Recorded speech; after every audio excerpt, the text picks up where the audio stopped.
Hey everyone! Today, I want to share how I built my early game Arcanist setup. This isn't a guide, just my experience. What I tested, what worked, what didn't, and why I chose the skills I did. First of all, I wanted to pick a build that would be fun to play for the Arcanist class, and I concluded that daggers would be perfect for me. I can control the battlefield with arcane magic while dealing damage, and finish off the enemies I see as most vulnerable with my daggers. The main stat at the start is Perception, because it not only increases critical and miracle chance, which I really care about, but also improves accuracy and, very importantly, the range of my spells. To make it more interesting and minimize unfavorable encounters with enemies, I chose to go with light armor and rely on evasion. So we'll need a bit of agility, both to improve evasion and to help reduce the chance of fumbles and backfires. And finally, the third priority will be willpower, but that's more for the late game once I unlock a wider variety of skills. It's going to increase my magic damage, energy capacity, and improve overall scaling for my abilities. Now, I'm going to explain why I chose this combination of daggers and arcane magic. First of all, the Arcanist's passive, Arcane Might, together with Seal of Power, Double Lunge, and Quick Hands. These abilities work extremely well together. Seal of Power, among other things, grants arcane damage to daggers, and as we know, when dealing strikes that cause arcane damage, Arcane Might provides an extra combat bonus. Double Lunge pushes this even further since it delivers 2 consecutive strikes, and Quick Hands lets us reuse Double Lunge faster, making the damage rotation much more efficient. Now let's see how arcane spells combine with daggers and with each other.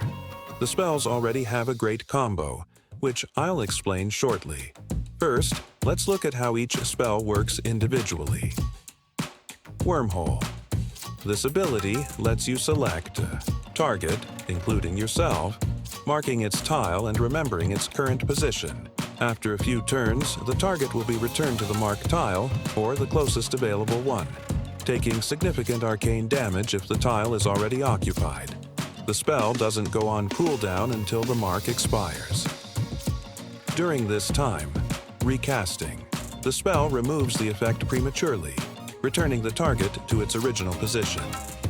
This spell cannot be used on inanimate objects except those summoned by this ability tree, or giant targets, like bosses. Dimensional Shift.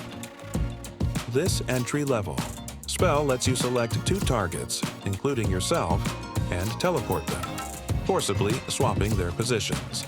The spell deals a small amount of arcane damage for each tile of distance between the targets and has a moderate chance to confuse or daze them, while also applying stacking penalties to weapon damage, accuracy, and fumble chance for a few turns. This spell doesn't harm the caster and cannot be used on inanimate objects, except those summoned by this ability tree, or giant targets, like bosses. This last spell makes my choice of daggers and throwing daggers a really strong combination. By teleporting enemies, it can cause the Confuse status, which works perfectly with the dagger passive called From the Shadows. This passive causes your attacks against confused enemies to deal increased damage and armor penetration, and for throwing daggers, they get half of that bonus damage, significantly boosting your ability to quickly finish off vulnerable enemies. Now, let's talk about the Wormhole plus Dimensional Shift combo, a really strong setup. It works by casting Wormhole on the enemy, and then using Dimensional Shift to reach the enemy's starting point, positioning yourself at the wormhole's location.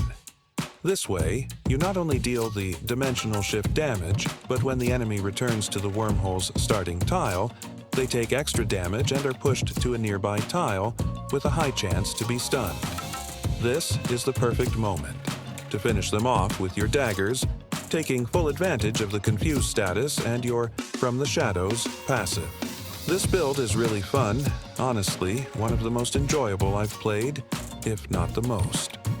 My recommendation if you decide to play this build is to be careful, analyze every turn to maximize damage, and avoid long melee fights. Our best friend will be the Hunter Net, which not only gives us the chance to kite or separate enemies, but also allows for strategic positioning to maximize dimensional shift damage from distance and execute a lot of creative plans.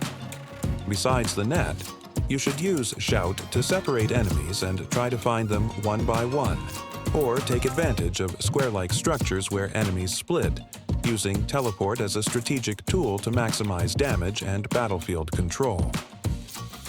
Any questions or thoughts about this build, leave them in the comments. Soon, I'll be releasing videos with the improved version of this build. I hope you enjoyed this video as much as I enjoyed making it. I'd love to hear what you think and if it helps in your own games. Thank you so much for joining me. See you in the next one. Chill Quest.